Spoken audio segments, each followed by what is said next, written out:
Hey guys, today we are going to learn about surface area of pyramids. By the end of this lesson, you will be able to use what you know about nets and area of composite figures to find the total surface area of pyramids. So today we're kind of just putting a lot of information together that you've already learned. We're going to be using nets like you have been when you found surface area of prisms, and we're pretty much doing the same thing, we just have a different 3D shape. Go ahead and get out your notes and be ready to learn. First, let's remember what a pyramid is. Here is a picture of a pyramid in Egypt. So a pyramid's just a little bit different from a prism because at the top there is a point instead of all the sides being parallel from each other. So there's no side that is parallel to the bottom side, and none of the sides on the side are parallel either. They all come up and meet at this point. In this lesson, we're going to be finding surface area, which by now you should know what surface area is, and that is the area of all of the sides put together. So in this pyramid, we would have all of these sides, and we can see here that these sides are triangles. But then, even though we can't see it on this one, because we can't pick up this whole pyramid and look at the bottom, there is a side on the bottom. And in this one, it's going to be about a square or a rectangle. Some of them have different sides. So we're going to use our knowledge of nets and put together some surface area of pyramids. So to begin, let's look at what surface area of pyramids are. So first of all, a pyramid is composed of a base and triangular faces. The pyramid is named by the shape of the base. So looking at the bottom of the pyramid, that's how we're going to name it. If that bottom is a square, then it's a square pyramid. If the bottom is a triangle, then it's a triangular pyramid. The lateral height, also called the slant height, is the height of the triangular faces. So that's like if I had a pyramid sitting on the table and I laid my pencil up against the side or a ruler up against the side, that pencil or that ruler would then be slanted, and that is the slant height. And so if we took apart that pyramid, really that would just be the height of the triangle. So in this next part, we are going to label the various parts of each pyramid below: base, faces, lateral height, and then we're going to name the shape. So I kind of already told you how we name the shape, but now we're going to do it in these diagrams. You know I like to color code, so if you've got some different colored pencils or markers, that might be good for you too. So I'm going to go ahead and start by labeling the base. So in a pyramid, the base is the bottom of the pyramid. So like if we had a pyramid put together and we were able to sit it down on something, we would be setting it down on this bottom. And then this point up here, the apex of the pyramid, would be going upwards or pointing towards the sky. So in this case, this right here is the base of the pyramid. In these first two examples, the base is the shape that's not a triangle. So when we look at rectangular or square pyramids, you can find the base pretty quickly because you know that it's the shape that is not a triangle. However, sometimes we have triangular pyramids, and when we have a triangular pyramid, then the base is also going to be a triangle. So again, in that case, in this third picture here, it's the side that is kind of across from that apex or that corner. Now in the last one we have a net again, but this one they're all triangles. So how do we know which one's the base? Well, if I kind of visualize, if I were to pick up these pieces and put them together to form the apex at the top, then this would be the base, and the base is connected to all of the different sides. So now let's look at faces. Starting where we left off, kind of what I was going to finish saying is that the faces don't necessarily touch anything except for the base. So you can see right there where that blue and the red line come together that is the side touching the base. But the other sides of the faces don't touch when it's a net because they would come up and touch together. So right here in this picture, outlined in red, are the faces. It's a little bit harder when you have the 3D shape to draw or label all of the faces. So you can see there that those are some faces. Go ahead and pause the video and label the face of the net, the second net, on your own paper. So I went ahead and outlined the faces on both of mine. Next, we're going to label the lateral height.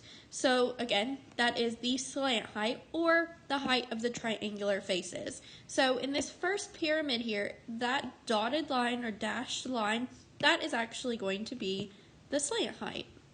There's a symbol that you're probably going to see some, and it's kind of like a cursive little L, and that is the symbol for slant height.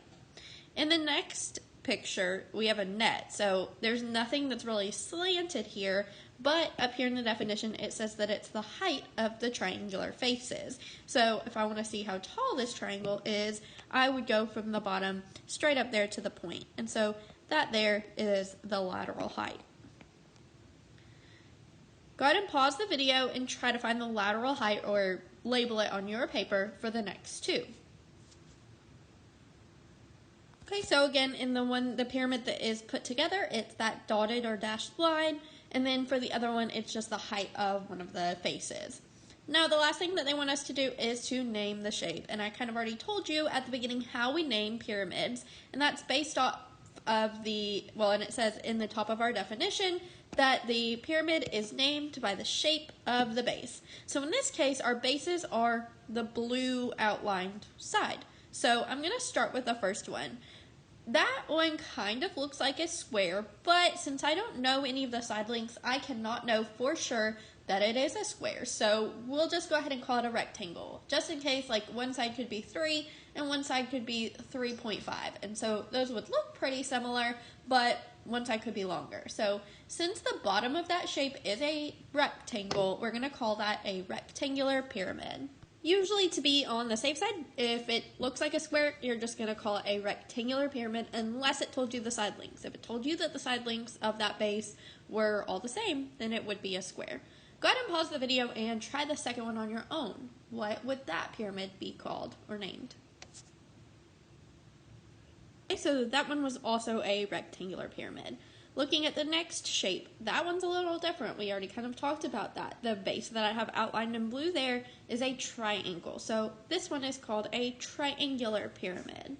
And again, I want you to pause and figure out what the last one is on your own. Press play when you're ready to check with me.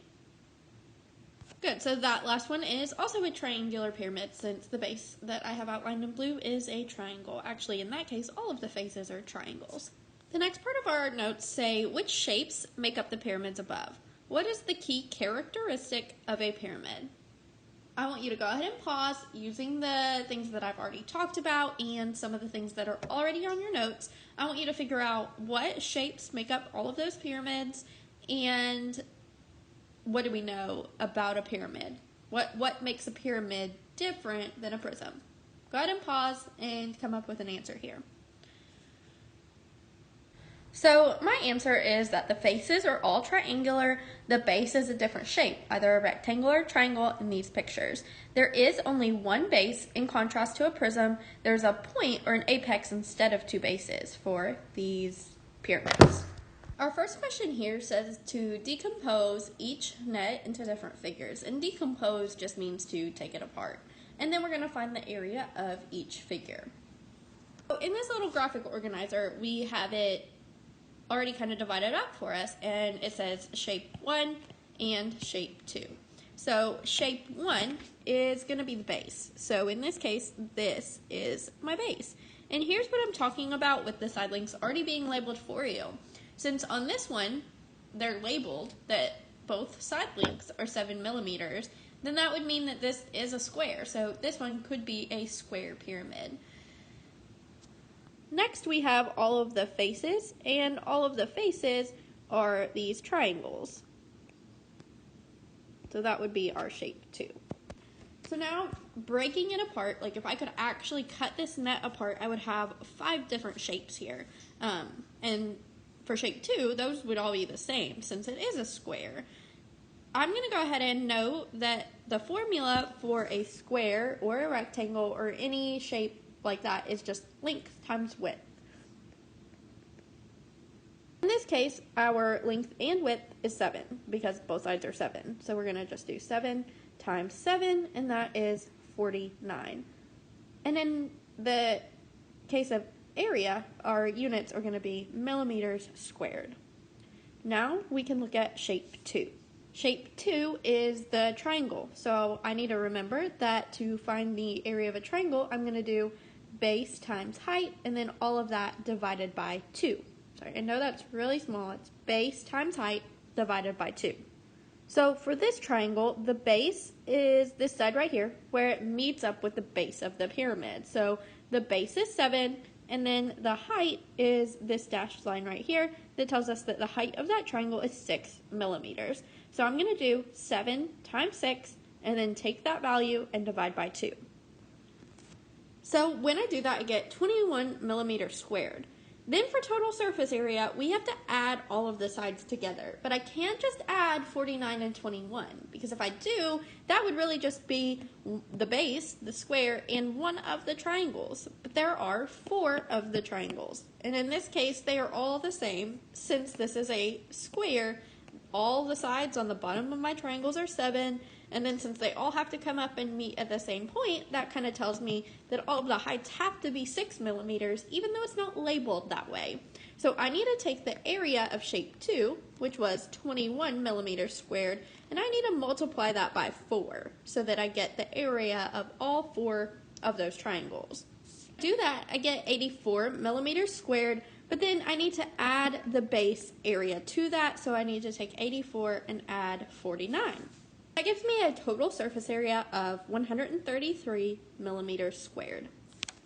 On the back, we've got a couple of different nets of pyramids, and we are going to connect them to the lateral surface area and then the total surface area. So I'm going to go ahead and start with number 2 and find the lateral surface area. So the lateral surface area is the surface area of a side, or the face, all of the faces together. So we can look in this first triangle, or this first pyramid here at the triangles. I see that I have a rectangle on the bottom as my base, so I've got 6 and I've got 4. Then I have this triangle that has a height of 4, and then this triangle that has a height of 5. When I look at this picture, the sides that are across from each other are going to be congruent, or the same. And just to kind of put that on here color-coded so you can visualize that. That means that if this side of the rectangle is 4, this side is also 4. So they both have the same base. And then if this height is 5, this height is also 5. Then if we look at the other 2 triangles, the same thing is happening. This triangle is the same as this triangle. So if I find the area of one of these triangles, I can just double it for the other. But then I can't do it multiplied by 4 like we did in the last problem, since they're not all the same. So I'm going to go ahead and start by doing the blue one. I've got 4 as the base and 5 as the height. So if we do base times height and then divide by 2, I'm going to have 4 times 5 divide by 2, and I'm going to get 10. That's just for one of the sides, and I have 2 blue sides, so I need to double that, and I'm going to have 20. Now for the black sides. I've got a base of 6 and a height of 4. And I have to divide that by 2 since they're triangles. 6 times 4 is 24, divided by 2 is 12. So one of those sides is 12, the other side is the same, so I can double it and I get 24. But I need the total lateral surface area, or the side, all of the sides put together. So if I add 20 plus 24, I am going to get 44. So that pyramid has a lateral height of 44. Now, since we are already on this one and I have to scroll down kind of for you to see some other numbers, we're going to go ahead and do the total surface area, and really we just have one little step left. So to find the lateral surface area, I am going to need to find the area of all the sides. Well, we've already found the area of 4 of the sides, all of the triangles, so all that's left is to find the area of the rectangle in the middle. And to find the area of a rectangle, we just do length times width. So in this one, we're going to have 6 times 4, which is 24. And then we're going to add that to our lateral surface area. So we're going to have 44 feet squared plus 24 feet squared. Then that gives me a total surface area of 68 feet squared. So I just need to draw a line connecting that lateral surface area to that total surface area. Let's go ahead and look at the next one together also. So for this one, I have 4 different shapes because the base for this one is a triangle instead of a rectangle. So then I can see that I have 9 feet labeled as the base of the bottom triangle and 6 feet labeled as the height of that base. Since those are the only 2 dimensions that are labeled, that tells me that they're all going to be the same. They're all going to have that same dimension. Also, if you kind of visualize this 6-foot line, if that's the height of this triangle from the bottom to the top, then this is also the same because they're laid together here nicely. So for this one, I'm going to go ahead and find the area of that base rectangle. First, we want the lateral surface area, and that would be the surface area of all of the sides together. So for this pyramid, we're excluding the base, first of all, and we're just going to get the area of these 3 sides, the ones that I have outlined in blue. And all of those sides are 27 feet squared, so now I just need to take 27 and multiply that by 3. This gives me a lateral surface area of 81 feet squared. Next, we need the total surface area. To find the total surface area, I already have 3 of the sides. I just need to add that last one. And that last one is what I have kind of outlined in this light gray here. And it's actually the same triangle. So really, I just need to add another 27 to the 81 that I already have. That gives me a total surface area of 108 feet squared. So I'm just going to draw a line connecting 108 feet squared to that lateral surface area. I want you to go ahead and pause the video and try number 4 on your own. Press play when you're ready to check. So this pyramid is a lot like the one that we had at the beginning, where the triangles are different because the bottom is a rectangle. So it tells me that the dimensions of the rectangle are 7 and 3. So that tells me that this side is 7 and this side is 7. Then it tells me that the height of those triangles is 3 feet. So I'm going to go ahead and start by finding the area of these yellow triangles. There are 2 of them, so I'm going to do 7 times 3 divided by 2 and then double that. Really, you might notice that if we're dividing by 2 and then doubling it, that we can kind of just eliminate that step and just do 7 times 3, which is 21. And that already goes ahead and gives us the combined area of the 2 yellow triangles. Now we're going to do the same thing for the blue ones. 4 times 3, technically based on our formulas, we would divide by 2 and then double it, but like we kind of just discovered, I can just do 4 times 3, which is 12. I need to combine those to get my lateral surface area. 21 plus 12 is going to give me 33. All that we need to do is find the area of the base and then add that to our lateral area. So the base is 7 and 3 length and width. So we've got 7 times 3, which is 21. And then when we add that to our 33, we're going to get 54 feet squared. Questions 5 and 6, we've got more of a verbal description here. So we don't have a net to look at. We don't have a diagram to look at. But if that helps you, you can always draw one off to the side. So question 5 says a triangular pyramid has 4 congruent faces. The triangular face measures 11 inches high and 8 inches across the base. What is the total surface area of the pyramid? So there's some important information here that I need to look at. It tells me that it's a triangular pyramid. So that tells me that the base is a triangle as well as all 3 sides. It also tells me that there are 4 congruent sides. So I know that they're all the same.